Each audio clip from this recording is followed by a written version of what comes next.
뉴스에 시작합니다. 김윤수입니다. 수마가 핥힌 상처의 깊이가 너무나도 깊습니다. 장마는 아직 끝나지 않았는데 전국적으로 피해가 막심합니다. 최근 일주일 사이 집중호우로 숨진 사람만 37명입니다. 사망자는 경북이 19명으로 가장 많고 충남, 충북, 세종에서도 목숨을 잃은 사람들이 있습니다. 13개 시도 90곳의 시군구에선 9천 명에 가까운 주민들이 폭우에 집을 떠나 대피했습니다. 아직 제대로 집계되지 않은 사고도 있어서 피해 규모도 이재민도 더 늘어날 것으로 보입니다. 모든 수해 현장이 안타깝고 충격적이지만 가장 주의를 끄는 곳은 단연 충북 오송의 궁평 지하차도입니다. 물을 빼는 배수 작업과 수색 구조 활동이 이어지고 있는데 상황이 녹록지 않습니다. 다소 더디긴 하지만 하루 넘게 이 물에 잠겨 있던 차량들이 하나둘 모습을 드러내기 시작했고 실종자 시신도 수습되고 있습니다. 어제 사고 발생 이후부터 오송 현장을 밀착 취재 중인 김태영 기자가 현재 연결돼 있습니다. 김태영 기자, 오늘 아침부터 13시간째 구조와 수색 작업이 이루어지고 있는데 현재 상황은 어떻습니까? 네, 오늘 오전까지만 해도 이 물이 가득 차가지고 도로가 드러나지 않았는데요. 지금은 도로도 좀 보이고 내부에는 이 구조대원 무릎 높이까지 물이 차 있는 상태입니다. 근데 이 지하 도로가 가면 갈수록 내려가는 구조다 보니까 이 가운데에 진흙이 좀 많습니다. 그래서 물을 완전히 뺄 때까지는 시간이 좀 걸릴 것으로 보입니다. 수색 구조 작업은 오늘 새벽 6시에 시작이 됐습니다. 지금까지 13시간 동안 실종자 시신 8구가 수습됐습니다. 어제 사망자 1명을 포함해서 지금까지 이곳 궁평 제2 지하차도에서 확인된 사망자는 9명입니다. 소방당국은 어제 CCTV로 이곳을 지나가는 차들을 확인했더니 모두 19대가 갇혀 있다고 했지만 수색을 한 뒤에 최소 15대가 들어있다고 바꿨습니다. 소방과 경찰은 터널 토사에 파묻힌 차량 안에 갇힌 사람이 있을 수 있기 때문에 수색을 이어가고 있습니다. 현장에는 대용량 방사포를 포함해서 장비 60여 대와 구조인력 등 400여 명이 투입되어 있습니다. 상식적으로 침수가 우려될 땐 터널 통행이 중단돼야 하는 게 맞는 것 같은데 이런 조치가 이뤄지진 않았습니까? 네, 현장을 다시 한번 봐볼까요? 가까이 가서 전해드리면 좋은데 지금 출입이 좀 막혀서 이곳이 지금 최선입니다. 도로 쪽 출입구를 보면 차량 통행을 막는 차단봉이나 자동 차단 시스템이 없습니다. 이게 뭐냐면요, 이 지하차도가 물에 잠길 것 같으면 이 자동으로 차단막이 내려오는 건데 올해 설치 예산을 확보하고 만들려고 했지만 그 전에 안타까운 침수 사고가 난 겁니다. 또 바로 미호천에 홍수 경보가 발령됐지만 차량 통행 금지 등의 조치도 없었습니다. 실종자 중에는 물이 차 있는 것도 모른 채 터널 안으로 차를 몬 경우도 상당수 있을 것으로 추정됩니다. 지금까지 오송에서 채널A 뉴스 김태형입니다. 급박했던 사고 당시 순간이 담긴 블랙박스 영상을 저희 취재진이 입수했습니다. 물이 들어차는 지하차도 내부 모습뿐만 아니라 사고 전후 상황과 현장 인근까지 다양한 각도에서 찍힌 화면들입니다. 이번 사고를 좀 더 입체적으로 파악하는 데 도움이 될 것 같습니다. 이어서 강보인 기자가 보도합니다. 어제 오전 8시 30분 궁평 제2 지하차도를 한 차량이 달리고 있습니다. 차도 중심 맨 안쪽 도로는 젖어 있을 뿐 운행에 큰 지장이 없습니다. 잠시 후 지하차도 출입구 쪽에 다다르자 물이 고인 곳이 나타납니다. 경사로 밖으로 나오자 거세게 물이 들이칩니다. 속도를 제대로 낼 수 없을 정도입니다. 누런 흙탕물에 도로는 완전히 잠겼고 차량 보닛까지 물살이 덮칩니다. 미호천 제방뚝이 유실되면서 너머로 유입된 하천물이 지하차도로 빨려 들어가듯 밀어치기 시작한 순간입니다. 반대편 지하차도 출입구 CCTV에 찍힌 화면엔 시내버스 운전석이 거의 보이지 않을 만큼 하천물이 쏟아지고 있습니다.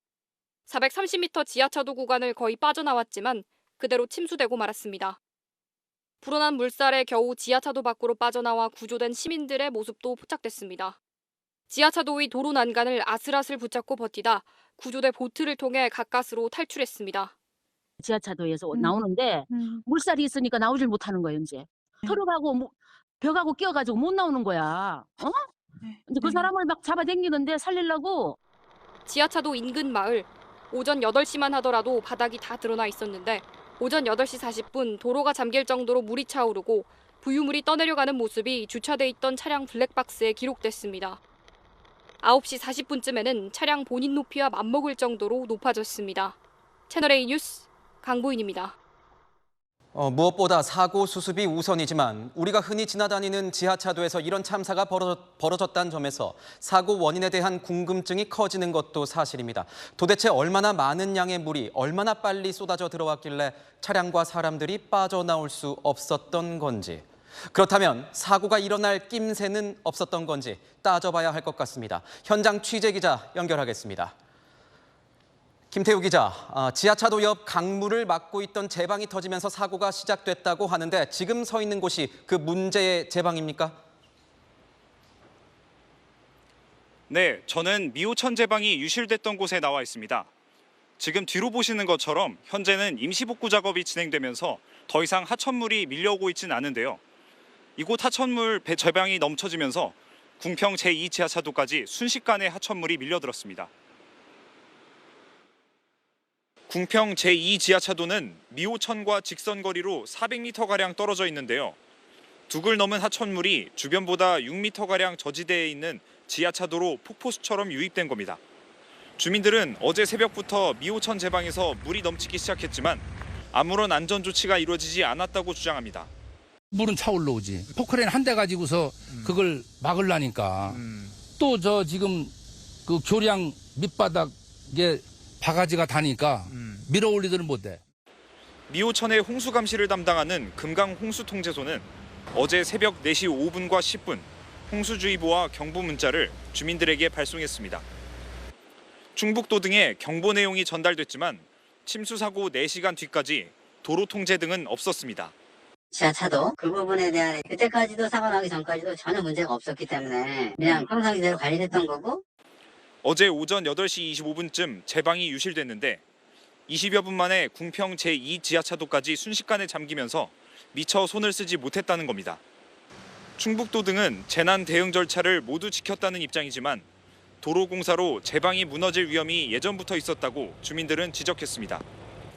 지금까지 청주 미호천 유실 제방에서 채널A 뉴스 김태우입니다. 수월하지 않은 구조 상황 때문에 실종자 가족들의 속은 타들어가고 있습니다. 이 가족들은 망연한 표정으로 지하차도 사고 현장을 지켜보고 있습니다. 김용성 기자가 전합니다. 실종자 가족들은 사고 현장에서 이곳 병원 영안실로 옮겨진 시신들을 확인하고 있습니다.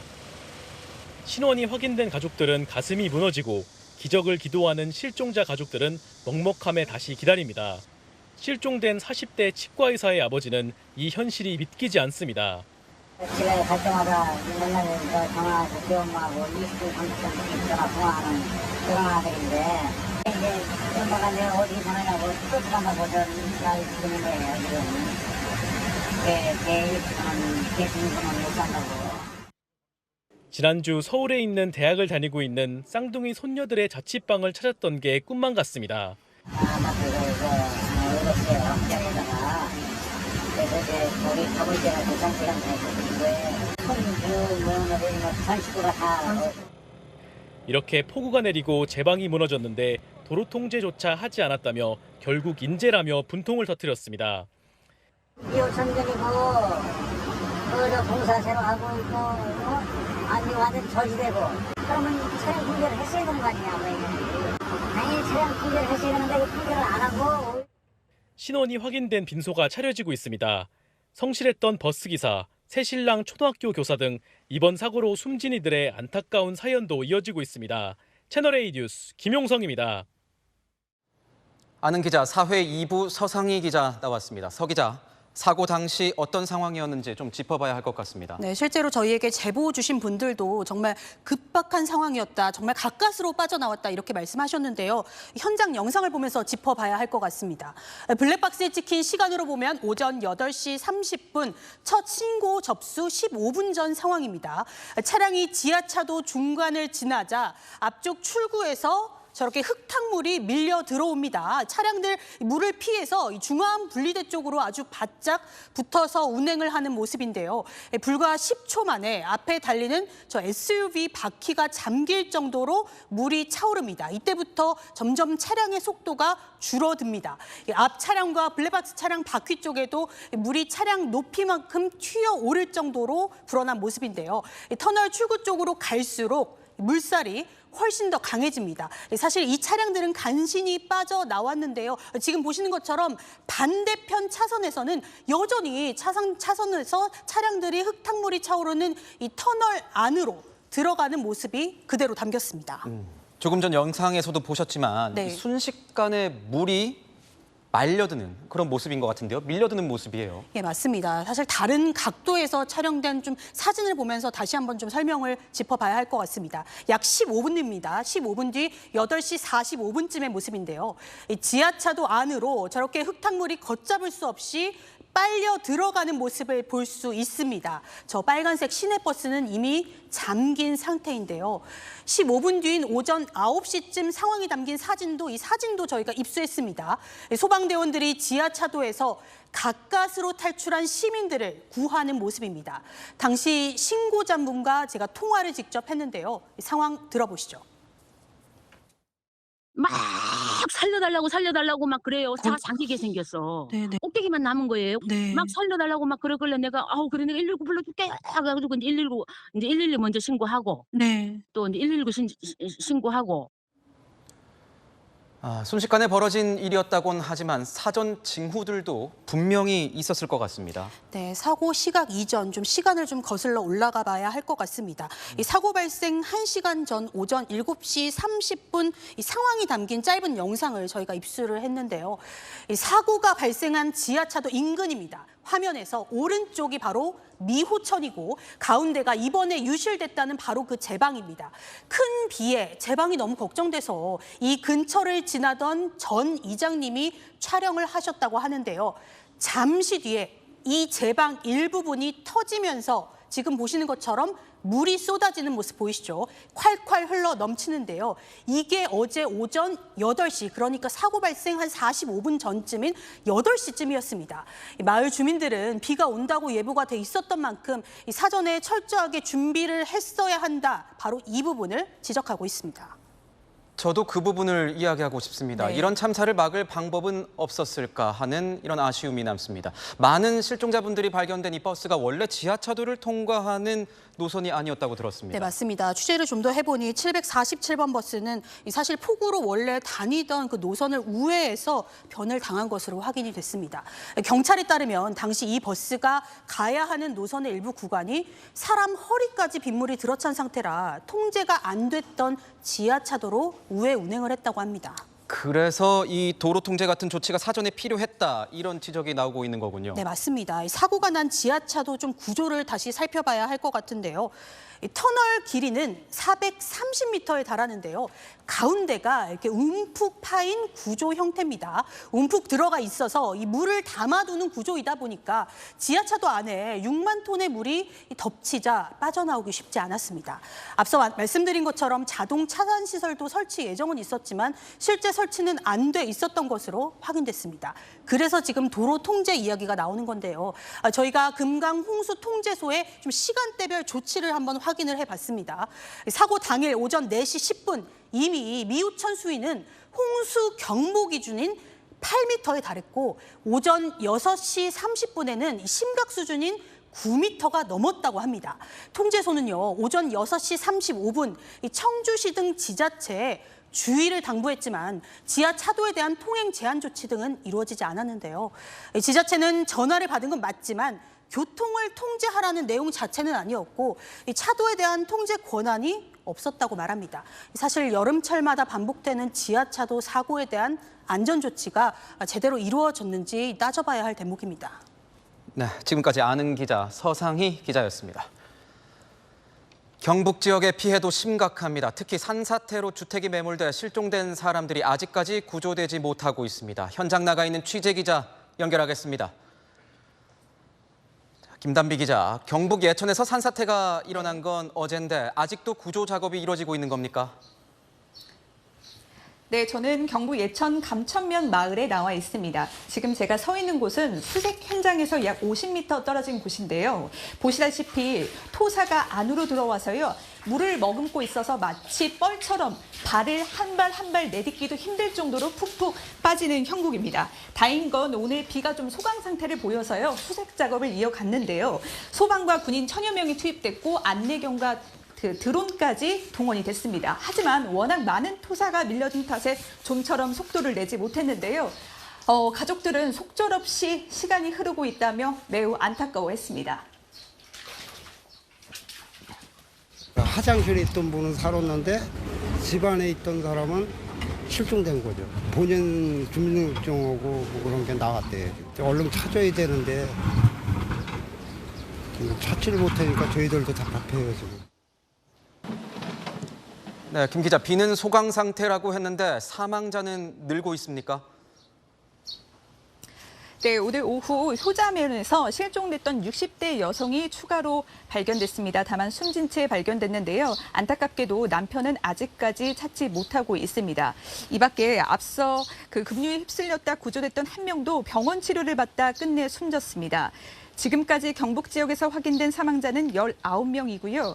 8명이 실종됐는데 모두 예천군에서 발생했습니다. 감천면에서 3명, 은풍면에서 4명, 효자면에서 1명입니다. 문제는 앞으로 비가 더 올 수 있다는 겁니다. 기상청은 경북 북부 지역에서 모레까지 최대 300mm 이상의 강한 비가 내릴 것으로 예보하고 있는데요. 이 수색 차질은 물론이고요. 자칫 산사태와 범람으로 인한 추가 피해가 예상될 수 있어 모두 주의가 필요합니다. 지금까지 경북 예천에서 채널A 뉴스 김단비입니다. 네, 수백 년 세월을 버텨온 문화재들도 이번 폭우만큼은 피해가지 못했습니다. 세계 문화유산인 공주 공산성 누각과 무령 왕릉 같은 백제시대 유적들이 물에, 흙더미에 잠겼습니다. 신선미 기자입니다. 기와로 된 지붕이 물 위에 둥둥 떠 있습니다. 주변에 있는 나무들도 간신히 머리만 내밀고 있습니다. 백제시대 건립돼 유네스코 세계유산으로 등재된 공주 공산성의 누각인 만하루입니다. 며칠째 이어진 호우에 지붕만 남기고 물에 잠겼습니다. 공산성 만하루는 바로 옆 금강에서 넘친 물이 제 키보다 높게 차면서 잠겼는데요. 이 누각 내부까지도 진흙으로 뒤덮였고 바로 앞에 위치한 연못도 흙탕물로 변했습니다. 오후 한 2시, 3시경에는 거의 다 잠긴 상황이었고 저희 처소도 보면은 토사가 밀려 들어가지고 조금 놀라긴 놀랐습니다. 이 밖에도 경사면 토사가 유출되면서 성벽 일부가 유실되는가 하면 입구에 세워진 비석이 두동강 나기도 했습니다. 복구는 뭐 비끝이 걸라고 해야 되는 거고 일단은 이제 더 악화되지 않게 이제 더 피해 커지지 않게 이제 무장막을 다 덮어놨죠 지금. 부여에 있는 백제 유적들도 수해를 당했습니다. 왕릉원에선 토사가 무너져 방수포 설치 등 응급조치가 취해졌고 부소산성은 울타리가 무너져 통행이 제한됐습니다. 이 밖에도 고려 전기 건립된 것으로 추정되는 전남 영광군 3층 석탑은 석축 일부가 무너졌고 경북 안동 하회마을에서도 고택 4채의 담장이 파손됐습니다. 문화재청은 이번 호우로 지금까지 문화재 35건이 피해를 입은 것으로 파악했습니다. 기록적인 호우는 우리 문화유산에도 씻을 수 없는 상처를 남겼습니다. 채널A 뉴스 신선미입니다. 며칠째 퍼붓는 장맛비에 전국 곳곳의 제방은 속수무책으로 뚫렸습니다. 여러 곳에서 하천물이 넘쳐서 인근 마을을 덮쳤습니다. 뜬 눈으로 밤을 지샌 주민들은 긴급 대피했습니다. 조현진 기자입니다. 온통 물천지입니다. 논도 밭도 모두 물에 잠겼습니다. 하천 제방 한가운데가 뚝 끊겨 하천물이 범람한 겁니다. 충남 논산 성동면에 있는 논산천 제방이 유실됐다는 신고가 접수된 건 오늘 오전 5시 34분쯤. 아침잠을 설친 성동면 주민 200여 명은 가까스로 옷가지만 챙긴 채 인근 초등학교 2곳으로 대피했습니다. 제방이 터졌다고 하길래 처음에는 저는 농담인 줄 알았습니다. 그리고 일일이 호박문에서 대피를 시키고. 그런데 대피 5시간 만에 3km 인근 금강 제방도 일부 유실되며 이재민이 늘었습니다. 앞서 오늘 자정에는 청양군의 지천 제방도 어제부터 불어난 물이 넘쳐 붕괴됐습니다. 하천이 혼탁한 강처럼 흙탕물로 변했습니다. 포크레인으로 여기저기 파내지만 곳곳에 물이 넘치지 않은 곳이 없습니다. 금강 하류에 있는 전북 익산시도 제방 붕괴 우려가 커지면서 주민 600여 명이 짐을 쌌습니다. 소방대원들은 갑자기 불어난 물에 고립된 주민들을 일일이 찾아 나서 보트로 대피시켰습니다. 모시면 논이 하얀 바다가 돼 있어요. 그래가지고 지금 그걸 어떻게 하냐고, 며칠째 바다인데. 그 집에 물 들어가면 어떻게 해요? 그게 제일 걱정이에요. 집중호우와 댐 방류 등으로 전국 하천 수위가 높아지면서 지난 9일 장마 시작 이후 지금까지 49건의 제방 유실 사고가 발생했습니다. 채널A 뉴스 조현진입니다. 부산 경남 지역에도 오늘 많은 비가 내렸습니다. 홍수와 산사태 우려에 주민들이 대피하기도 했습니다. 부산 온천천에 나가 있는 취재기자 연결하겠습니다. 배영진 기자, 현재 부산 상황은 어떻습니까? 네, 부산 도심을 흐르는 온천천에 나와 있습니다. 평소 주민들이 산책로로 이용한 곳인데 많은 비가 내리다 보니 지금 이렇게 출입을 통제하고 있습니다. 보시는 것처럼 어젯밤 보시는 것처럼 보행로가 모두 물에 잠겨 있는데요. 수면 위로 보이는 나무 윗부분이 여기가 보행로라는 걸 말해줍니다. 현재 부산을 비롯해 경남도 전역에 호우경보가 발효 중인데요. 부산에서 온종일 빗줄기가 굵어졌다 가늘어졌다를 반복하고 있습니다. 지난 13일부터 지금까지 내린 강수량은 230mm가 넘습니다. 주택가 담벼락이 무너지고 도로가 침수되는 등 지금까지 51건의 피해 신고가 접수됐고요. 온천천을 비롯해 연안교 등 14곳에 진입이 제한된 상태입니다. 특히 경남 지역은 홍수 우려가 크다는데 맞습니까? 네, 경남 지역에도 100mm 이상의 많은 비가 내렸습니다. 특히 낙동과 상층부에 많은 비가 내면서 홍수특보가 내려진 상태입니다. 밀양시 삼양진교에는 현재 홍수주의보가 내려져 있습니다. 오후 6시 반 기준 수위는 6.42m로 계속 상승하고 있는데요. 홍수경보 수위인 7m에 가까워지고 있습니다. 낙동강 홍수통제소는 수위가 6.5m 이상을 오르면 홍수경보가 상향으로 발령될 계획입니다. 이 밖에 함남군 개내리에도 산사태 우려로 주민들이 대피하는 등 경남 14개 시군 주민 250여 명이 산사태와 축대 붕괴 우려로 대피한 상태입니다.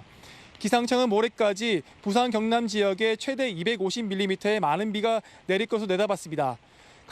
피해가 없도록 각별히 대비가 필요합니다. 지금까지 부산에서 전해드렸습니다. 서울에선 불어난 한강물에 도로 곳곳이 통제된 상황입니다. 문제는 밤새 한강 수위가 크게 내려가지 않는다면 월요일인 내일 아침 출근길 교통 대란이 불가피하다는 겁니다. 이기상 기자입니다. 흙탕물이 흐르는 한강. 둔치와 공원까지 흘러넘쳐 가로수와 표지판만 물 위에 모습을 드러내고 있습니다. 흡사 열대우림 같은 모습입니다. 잠수교는 보행 통제선인 5.5m를 훌쩍 넘겨 7.6m 높이까지 물이 차 자취를 감춘 지 오래입니다. 한강 범람을 막기 위해 나들목 길목에는 육중한 철문인 육감문이 셔터처럼 내려와 있습니다. 불어난 한강 수위에 주요 도로도 통제되고 있습니다. 올림픽대로 여의 하류 IC입니다. 한강 범람으로 차량 통행이 전면 통제되면서 왕복 8차선 도로가 텅텅 비어 있습니다. 올림픽대로는 가양대교부터 동작대교까지 13km 구간이 어제부터 양방향으로 통행 제한됐습니다. 이 때문에 통제 구간 양끝은 우회도로로 빠지기 위한 차량들로 온종일 주차장을 방불케 했습니다. 오후 5시 이후 가양대교와 동작대교 통행은 재개됐지만 다시 언제 통제될지 알 수 없는 상황입니다. 서울에는 큰 비가 없었지만 오후 들어 경기 북부와 강원에 비구름이 몰려들면서 이 시간에도 한강 상류의 물은 계속 불어나고 있기 때문입니다. 실제로 팔당댐은 초당 1만 톤 안팎 해물을 계속 쏟아내고 있고 오후 4시 서해 만조까지 겹쳐 오히려 다시 수위는 올라갈 가능성이 큽니다. 서울시는 지금으로선 한강 수위를 예단할 수 없다며 내일 오전 올림픽대로와 동부간선도로 통제 가능성이 있다고 말합니다. 이 경우 월요일 아침 출근길 대란은 불가피해 보입니다. 채널A 뉴스 이기상입니다. 이번 폭우로 철길도 막혔습니다. 탈선 우려에 어제부터 모든 일반 열차가 멈췄습니다. 충청과 강원을 지나는 KTX 내륙철도 운행도 중단됐습니다. 이 여파도 월요일인 내일까지 이어질 것 같습니다. 최재원 기자입니다. 집중호우에 철길부터 속수무책으로 차단되고 있습니다. 어제 무궁화호 탈선 이후 모든 일반 열차 운행이 중단된 데 이어 강원과 충청을 지나는 중앙선과 중부내륙선 KTX 운행도 전면 중지됐습니다. 수원과 서대전 등 일부 구간도 운행을 못하고 있습니다. 나머지 KTX 노선은 정상 운행하고 있지만 폭우로 인한 서행이 잦아 출발과 도착 지연이 이어지고 있습니다.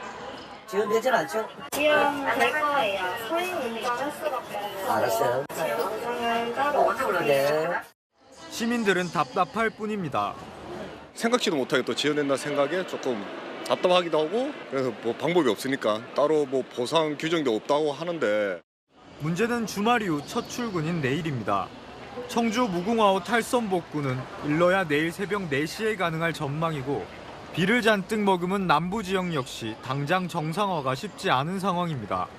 내일 중요한 마감 일정이 있는데 그거에 늦으면 또 곤란하고 또 걱정도 많이 될 것 같아요. 폭우가 이어지면은 이렇게 왔다 갔다 하는 사람들 안전에도 문제가 생기고 또 일정에도 문제가 생기니까 아무래도 출근해야 되는데 일상생활에 지장 가니까 되게 당황스러워서 뭐 어떻게 해야 될지 잘 모를 것 같아요.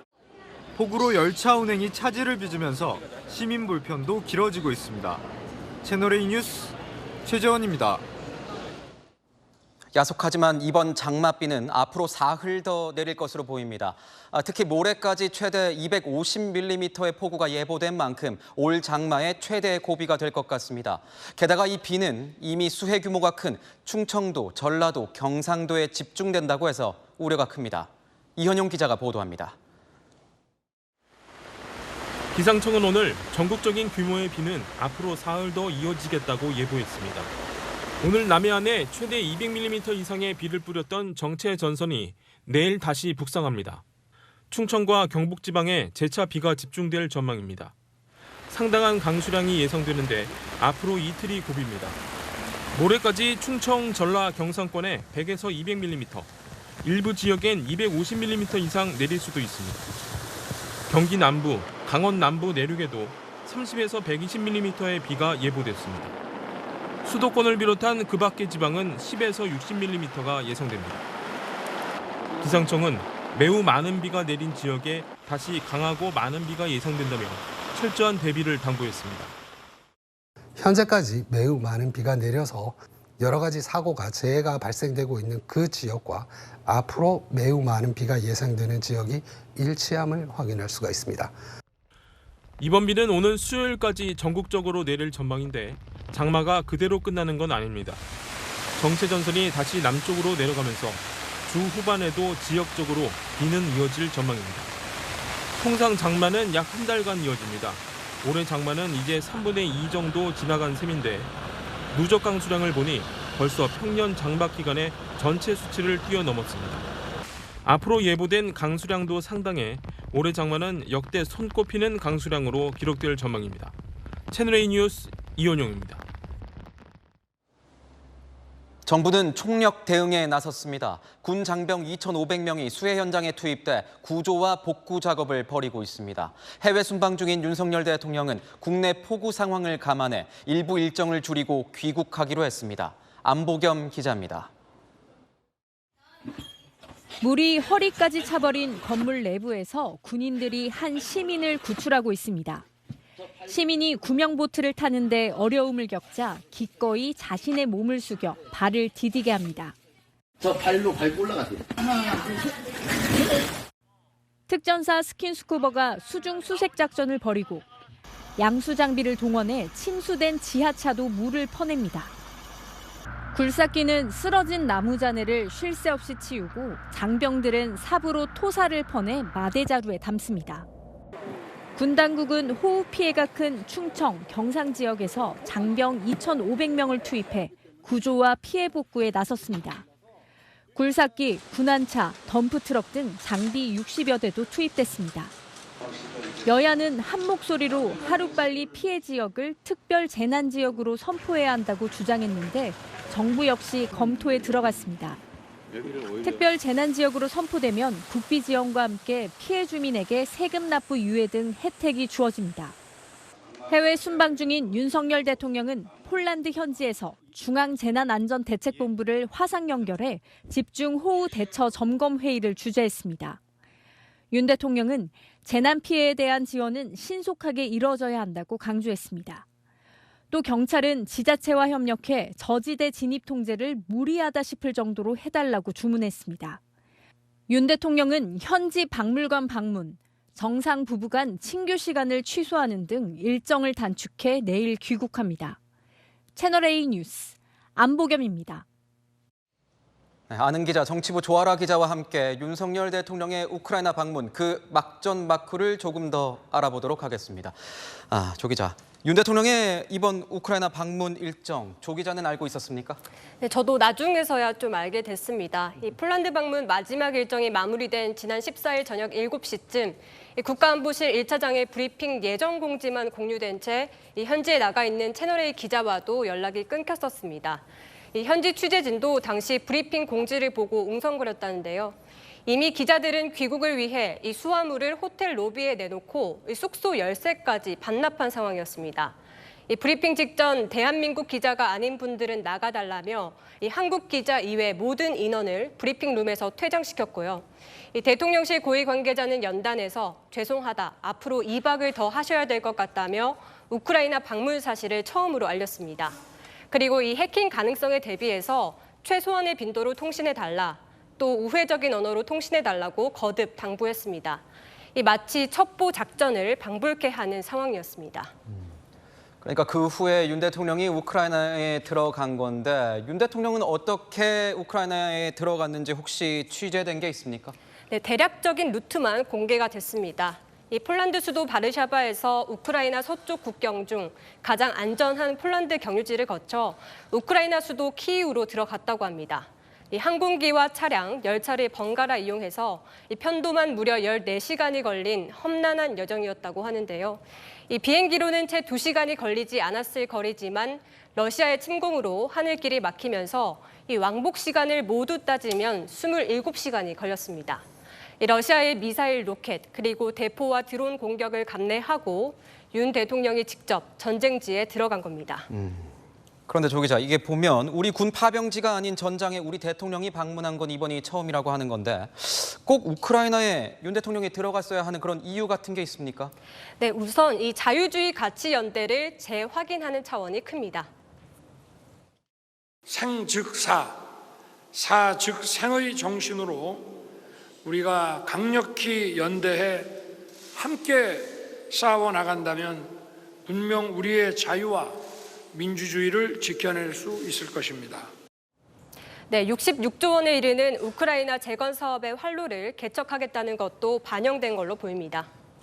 혹시나 러시아를 적으로 돌리는 건 아닙니까? 네, 그렇지는 않습니다. 이 러시아의 우크라이나 침공에 대해서는 반대 입장을 분명히 하지만 이 한러 관계 역시 중요하다는 입장인데요.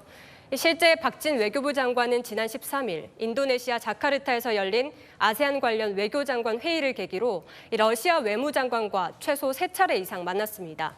이 자리에서 박 장관은 우리 교민, 기업인의 안전을 당부하며 한러 관계를 강조한 걸로 전해졌습니다. 정치권에서도 우크라이나 방문을 두고 논란이 일고 있습니다. 네, 당장 야당은요, 우크라이나 방문을 두고 러시아에 선전포고를 한 격이라며 비판을 쏟아내는데요. 국내 호우 피해가 극심한데도 순방 일정을 연장한 것도 문제 삼고 있습니다. 이에 대통령실 고위 관계자, 대통령이 당장 서울로 뛰어가도 그 상황을 크게 바꿀 수는 없는 입장이기 때문에 수시로 보고받고 필요한 지시를 한 것이라고 설명했습니다.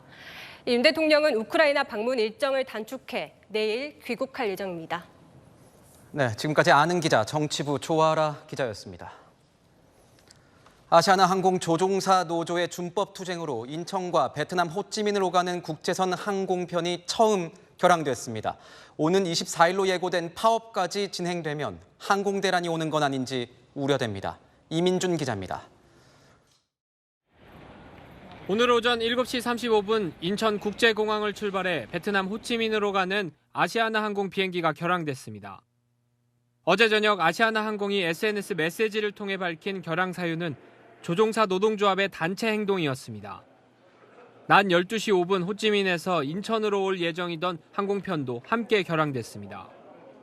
임금 협상 결렬 뒤 아시아나항공 조종사 노조가 지난달 7일부터 준법 투쟁을 해왔는데 그 여파로 발생한 첫 국제선 결항입니다.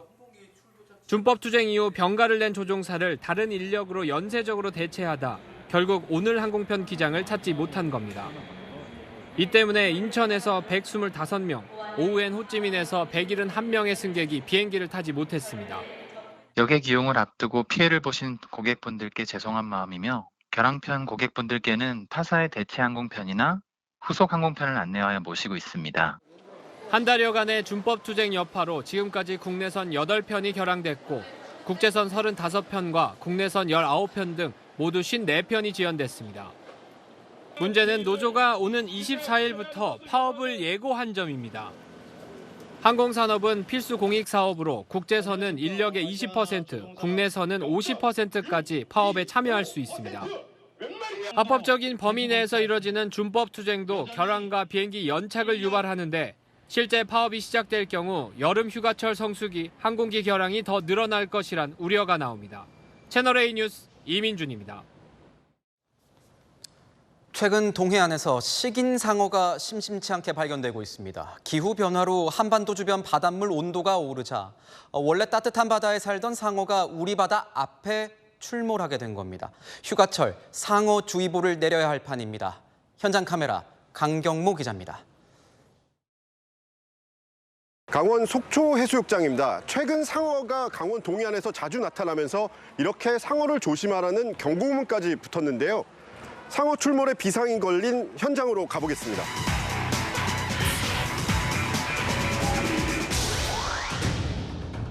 회색 지느러미가 선명한 커다란 물고기 한 마리가 유유히 헤엄칩니다.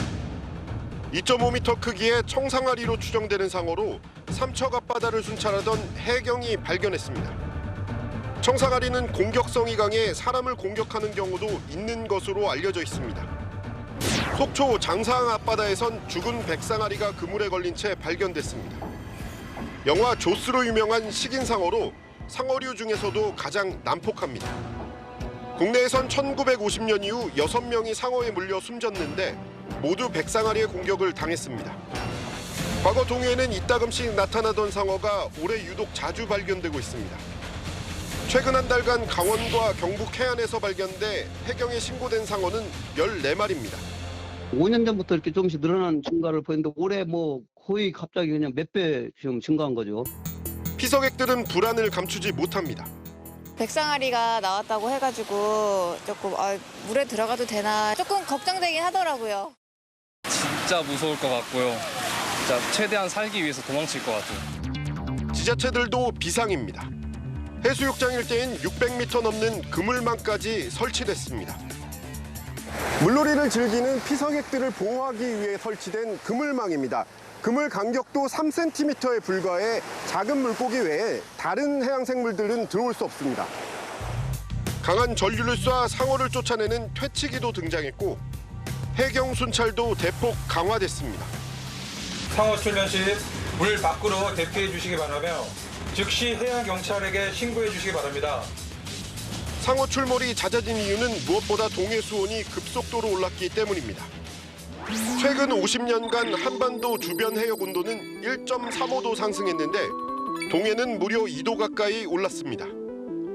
오징어잡이 철이 한창이지만 항구엔 조업을 포기한 배들이 한가득입니다. 동해안 대표 어종이었던 오징어가 수온 변화로 자취를 감췄기 때문입니다. 그런 게 못 나간다고요 지금. 앞밖에 안 되고 왔다 안 돼. 3년 전만 해도 8,600톤 넘게 잡혔던 오징어는 지난해 3,500톤으로 급감했습니다. 반면 난류성 어종인 방어가 6,000톤 넘게 잡혀 오징어를 추월했습니다. 수온 상승으로 상어의 활동 영역이 넓어진 데다 먹잇감이 되는 방어와 참다랑어를 찾아 출현 빈도가 갈수록 증가하고 있다는 분석이 나옵니다. 상어들은 큰 방어나 참다랑 이런 애들을 먹이로 하니까 잡아먹으려고 연안 쪽으로 붙었다가 수온이 오를수록 동해안의 상어 출몰은 더 늘어날 걸로 예상됩니다. 인류가 초래한 기후위기가 일상의 위험을 하나 더 추가하게 됐습니다. 현장 카메라 강경모입니다.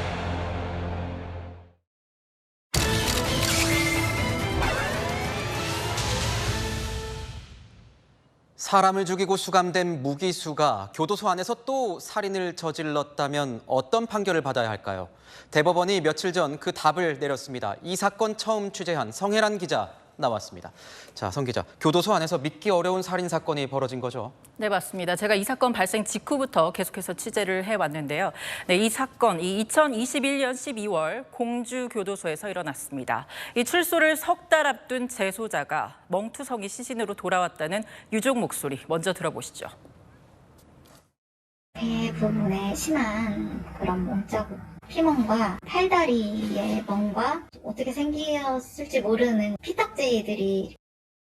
네, 20대 무기수 이모 씨가 이 동료 재소자 A 씨를 식판, 샤프로 만든 흉기로 때리거나 권투 연습을 한다며 수시로 폭행한 사실이 드러난 겁니다.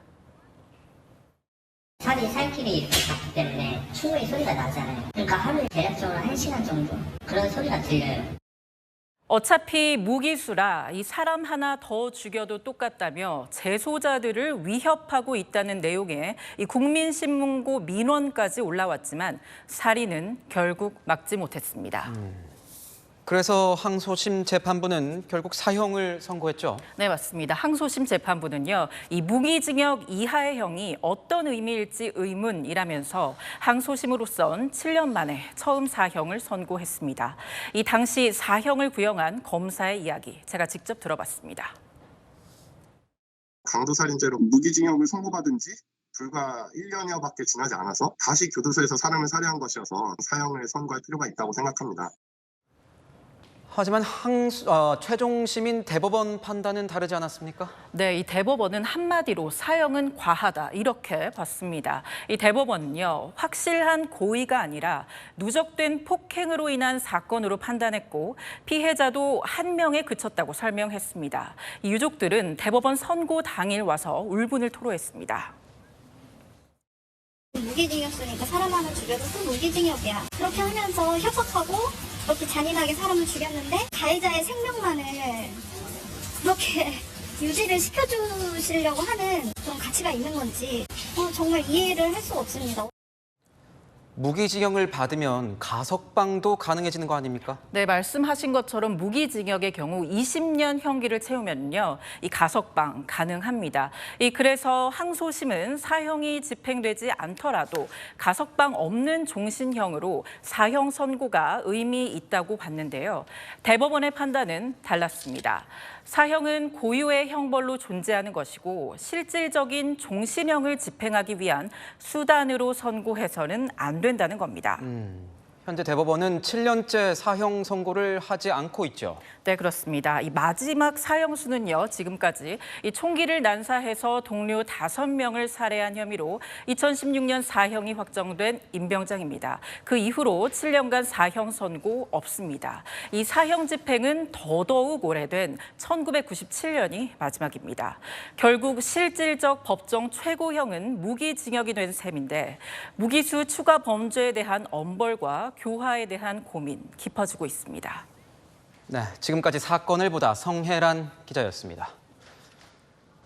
조국 전 법무부 장관의 딸 조민 씨가 입시 비리 혐의 공범으로 검찰에 소환돼 조사를 받았습니다. 재판에 넘겨질지가 조만간 결정되는데 내일 자신의 재판에 나오는 조국 전 장관이 이에 대한 입장을 밝힐지도 궁금해집니다.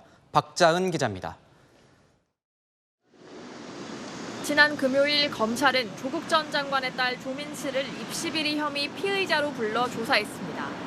서울중앙지검이 조 씨의 반성 태도, 가담 내용 등을 검토해 기소 여부를 결정하겠다고 밝힌 지 하루 만입니다. 실제로 검찰은 조민 씨를 상대로 입시비리 혐의에 대한 입장, 입학 취소 소송 취하의 진정성 등 반성 여부를 물은 것으로 알려졌습니다. 앞서 조민 씨는 떳떳하다고 주장했지만 입시 방해로 기소를 할 수도 있겠다는 그런 생각이 들었습니다. 저는 봉사활동이나 인턴을 하고 나서 받은 것을 학교에다가 제출했습니다. 최근 입장을 바꿨습니다. 하지만 조민 씨에 대한 무혐의 처분은 어려운 상황. 이미 유죄 확정 판결을 받은 정 전 교수 판결문에 조 씨와 공모했다고 기재됐기 때문입니다. 다만 기소유예는 가능합니다. 피의자 반성이 선결 조건으로 범죄 행위는 주지시키되 재판에는 넘기지 않는 겁니다. 내일 자녀 입시비리 항소심 첫 공판이 열리는 가운데 재판에 출석하는 조 전 장관이 어떤 입장을 내놓을지도 주목됩니다. 공범인 조 전 장관 입장도 딸 조민 씨 기소 여부의 주요 고려 대상이기 때문입니다. 채널A 뉴스 박자은입니다. 우리나라는 기록적인 폭우로 고통을 겪고 있지만 미국과 유럽은 살인적인 폭염에 시달리고 있습니다. 일부 지역은 수온주가 50도를 웃돌 정도여서 생명의 위협까지 받고 있습니다. 김민공 기자입니다. 자결하는 태양 아래 선인장은 바짝 타들어가고 도로 위 아지랑이는 수증기처럼 피어오릅니다. 거리로 나온 공무원들은 더위에 지친 시민들을 살펴보고 야외 근로자들은 생명까지 위협받습니다. Where is our access to shade? When are we planning to take break? 노숙자들은 그늘이 있는 곳이라면 벤치 밑에도 찾아갑니다. Most places to go indoors, you have to be able to spend money, and may not have that option. 미국 애리조나와 텍사스주엔 한 달 넘게 폭염경보가 내려졌습니다. 이번 주말 캘리포니아 데스밸리는 53도의 폭염이 예고됐고 애리조나 피닉스는 30도 밑으로 떨어지지 않는 열대야가 9일째 이어졌습니다. 기상당국은 폭염 위험에 노출된 시민이 최소 9천만 명에 달한다고 경고했습니다. But every time I try to go out, I get tired really fast because of the sun, and I'm like, okay, I gotta go in. 미국 남서부에 발달한 고기압 탓에 고온의 공기 덩어리가 빠져나가지 못하는 열도 면상 때문입니다. 유럽 남부도 40도를 훌쩍 넘어 펄펄 끓는 날씨가 이어지는 가운데 고대 유적 관광지인 그리스 아크로폴리스는 낮 시간에 전격 폐쇄됐고 이탈리아 로마 등 10개 도시에는 적색경보도 발령됐습니다. 채널A 뉴스 김민곤입니다.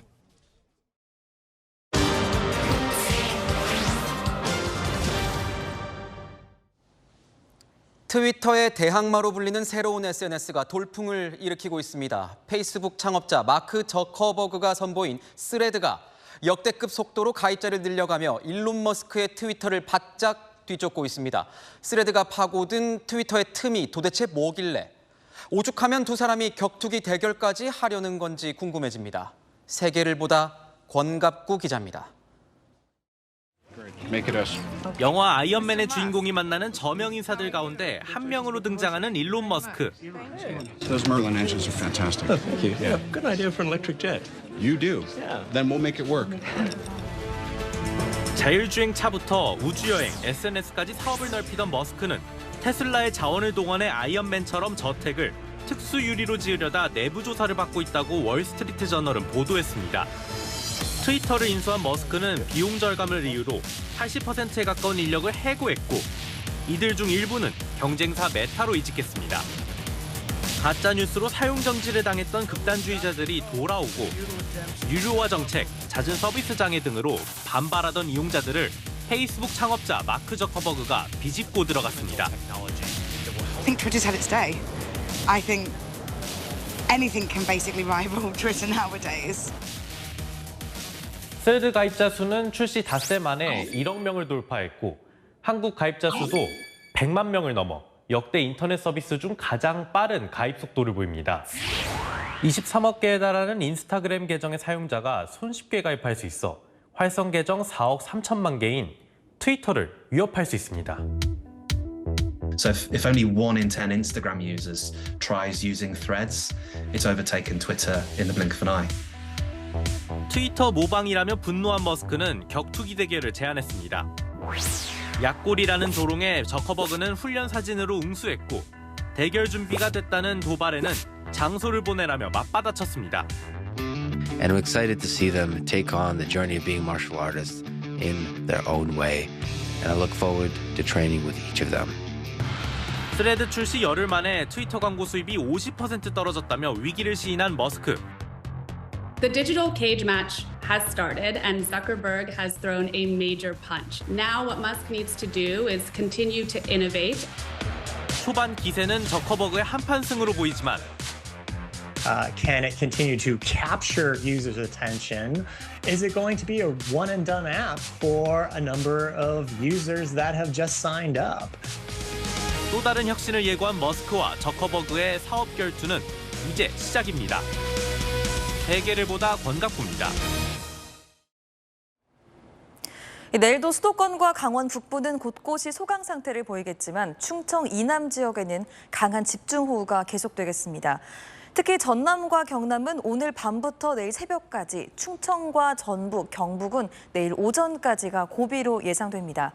시간당 최고 60mm의 물폭탄이 쏟아질 걸로 보입니다. 비의 양도 많습니다. 모레까지 제주 산간에 최고 300mm, 충청 이남 지역에 100에서 200mm가 더 내리겠고요. 서울 등 수도권과 강원에는 10에서 60mm가 내리겠습니다. 내일 서울은 최고 28도로 오늘과 비슷하겠고 대구는 32도까지 오르는 등 남부 지역은 무덥겠습니다. 전국에 내리는 비는 주 중반까지 이어지겠고요. 주말에 또다시 전국적으로 비가 내리겠습니다. 많고 강한 비가 긴 시간 예보돼 있는 만큼 철저하게 대비해 주시길 바랍니다. 날씨였습니다. 15일 새벽 4시 10분 충북 미호천에 홍수경보가 내려진 뒤 4시간 30분 동안 불과 200m 남짓 떨어진 궁평 지하차도는 무방비 상태였습니다. 재난의 원인은 폭우였지만 무방비 상태의 원인은 결국 사람입니다. 행정당국의 사전 통제도 관리도 허술했다는 지역 주민들의 지적은 그래서 가볍지 않습니다. 마침표 찍겠습니다.